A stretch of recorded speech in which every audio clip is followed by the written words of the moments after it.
Australian pioneer Aviator.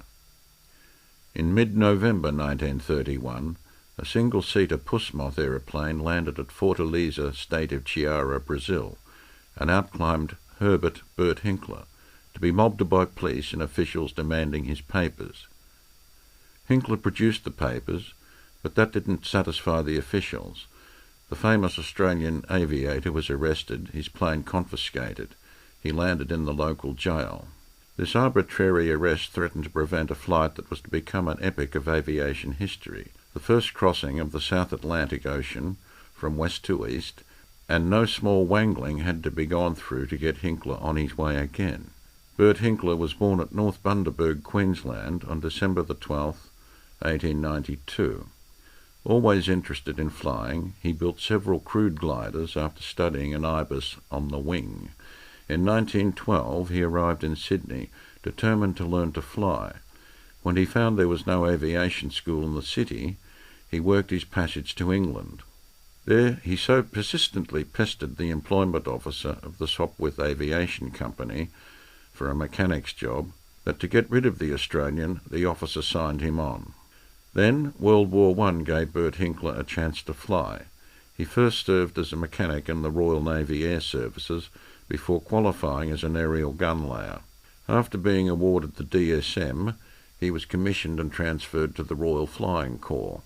At the war's end, Hinkler wanted to fly to Australia in a small Sopwith Dove, but the authorities regarded the venture as suicidal and refused permission. He saw his chance when the England to Australia air race was mounted. He tried hard but couldn't get financial backing.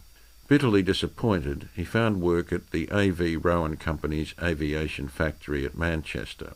It took time, but Hinkler managed to save enough from his wages to buy a battered Avro Baby and make it fairly airworthy. In 1920, he startled the aviation world by flying non-stop to Turin, Italy, in his patched-up machine. To demonstrate the tiny machine's capabilities, he later shipped it to Australia and flew non-stop 850 miles from Sydney to Bundaberg, where he landed in the street in front of his mother's home. Back in England, he tested planes for A.V. Rowan Company for 7 years, then broke the England to Australia record by making the longest sole flight to that date in 15.5 days.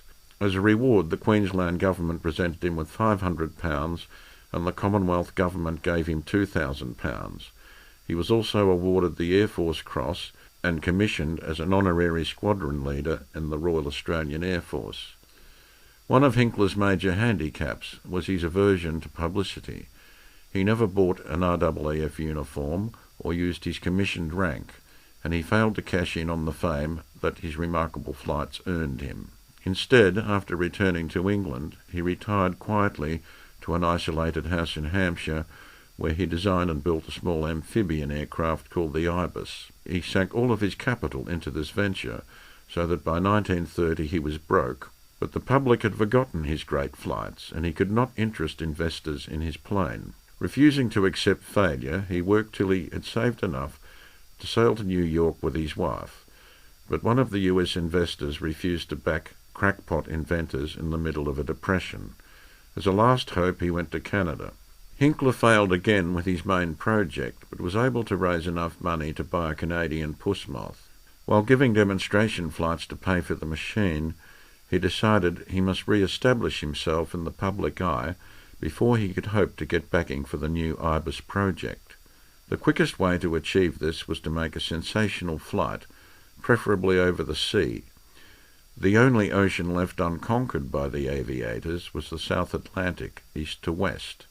Also, the South Atlantic was in the news. A few months before, a French aviator, Captain Jean Mermoz, tried to establish a transatlantic mail service. The venture was a flop, for Mermoz crashed into the sea 200 miles from Africa and had to be picked up by a steamer. A solo flight appealed to Hinkler because he didn't like flying with anyone else, and he had built up a reputation as a lone eagle. But the hazards of such a trip were frightening, particularly as the Pussmoth's Gypsy 3 engine developed only 130 horsepower and was one of the smallest aeroplanes then on the market. Also, its fuel capacity even with a reserve tank, gave it a range of only 2,200 miles in still air, and the shortest route across the ocean was 1,950 miles. Despite the dangerously small safety margin for storms, drift errors in navigation, and adverse wind, Hinkler believed that if he loaded all the fuel and oil the tiny machine could lift, he might make it. But, continuing to shy off publicity, he drew up his plans in secret. Only his wife knew of the venture when they returned to New York.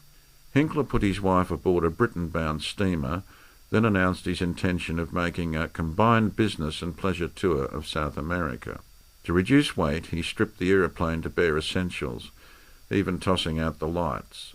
Because this meant he would not have been allowed to fly at night. He left New York at 2 p.m. on October 27, 1931, so Hinkler had to make the 1,650-mile hop to Jamaica over the sea and depend solely on moonlight to check the instruments during the flight. Just before midnight, the Puss Moth roared into a howling storm. Hinkler could not risk going hundreds of miles off course by trying to fly around it, so he zigzagged through the blow's centre, giving a look at his compass whenever the moon found a break in the clouds. The erratic course added 380 miles to the journey, but he touched down at Jamaica for breakfast right on schedule. Again, he had to barnstorm to raise funds to get to Brazil, which he reached on November 15th. Still short of money, he decided to fly to Rio de Janeiro in the hope of getting financial backing. 4 days later, he touched down at the Chiara State Aerodrome at Fortaleza. After taxiing to the hangar, he climbed from the cockpit, expecting a cordial reception. Immediately his feet touched the ground. A dozen policemen and officials rushed from the hangar. Gesticulating excitedly, Hinkler grinned at them, thinking he was being honoured by a typical Brazilian welcome. He received a rude shock. A police officer brusquely demanded to see his papers. After a cursory examination of the documents, the officer ordered his arrest, and an aerodrome official confiscated the aeroplane. Hinkler was dumped in the local jail on charges of illegal entry and flying over Brazilian territory without a permit. His protests that he had arranged for the necessary permits at Maracaibo were ignored. The police refused to look beyond the fact that the permit was not among his papers and his passport did not bear the necessary visa. Next morning, Hinkler smuggled a message out to the small British community in Fortaleza. Soon after, officials of the Booth Steamship Company arranged for the British consul to issue a visa for Hinkler. But the police would not give up so easily. They refused to release their prisoner on the illegal flying charge. This forced the consul to send urgent telegrams to the British legation at Rio de Janeiro. Although the ambassador made strong representations to the government, red tape held things up, and a permit to fly over Brazil was not granted until November 24th. Hinkler, however, had been released the day before. With profuse apologies, the police officer explained that a telegram asking all aerodromes to give him every assistance had been delayed. Hinkler's spell in jail was not in vain, for sympathetic Britishers in Fortaleza had collected enough cash to start him on the long trip. Although extra petrol lifted the plane's weight to 450 pounds, beyond the safety margin, it had an extra range of only 250 miles. At 9:52 a.m. on November 26, Hinkler jockeyed his sluggish aircraft into the sky above Natal, Brazil. It took a long time to gain altitude, but finally it was among the clouds and heading out to sea on a northeasterly course. Brazil was scarcely out of sight when the small aircraft ran into a dense cloud bank. Hinkler tried to climb above it, but the Moth was carrying too much weight. Instead, a strengthening wind began forcing it down. It continued down until Hinkler saw the storm-tossed sea just below. Nothing he could do would give the plane altitude.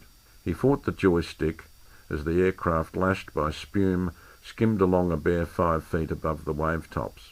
By 8 p.m. the storm had intensified, but fortunately the load had lightened, and that was when the Moth lifted her nose and headed for the safety of the clouds. At 10,000 feet the aircraft could not lift another foot, so Hinkler levelled off and barged straight into the storm centre. Buffeted violently by the gale, the Moth hurtled through swirling black clouds slashed by vivid lightning. For 6 hours Hinkler flew blind, with only his instinct and an occasional glimpse of his instruments to hold his course. Then, 22 hours after leaving Natal, he sighted land. Africa was ahead. When Hinkler brought the plane down at Bathurst, Gambia, his extraordinary instinctive navigation had put him only 10 miles from his scheduled objective. This dramatic flight earned Hinkler more fame than ever, but little money. No matter what he did, he just could not find the finance to build the Ibis commercially, so Bert Hinkler signed his death warrant. He decided to try for a New England to Australia record. With only his wife and an AV Rowan Company representative to see him off, he roared along the runway at Croydon Aerodrome on January 1st, 1933, and disappeared on a course for France. His puss moth was seen over France, but that was the only sighting. 4 months later, his body was found in the wrecked machine in the Apennines, Italy.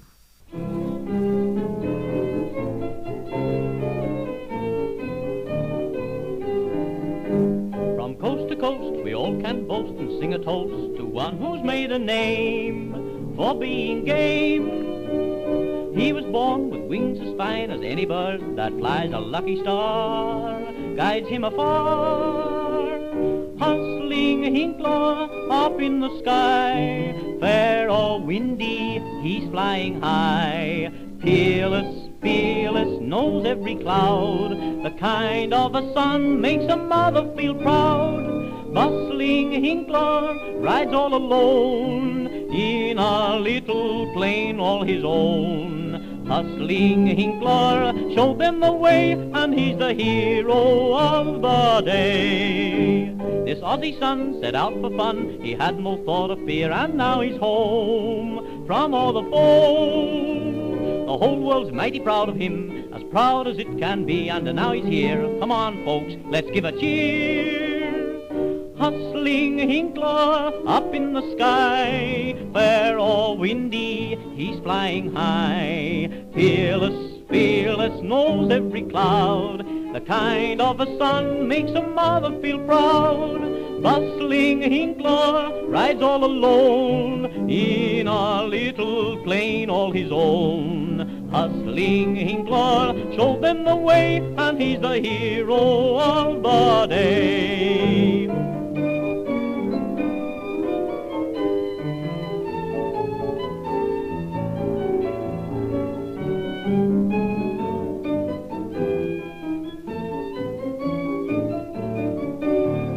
Bustling Hinkler rides all alone in a little plane all his own. Hustling Hinkler showed them the way, and he's the hero of the day.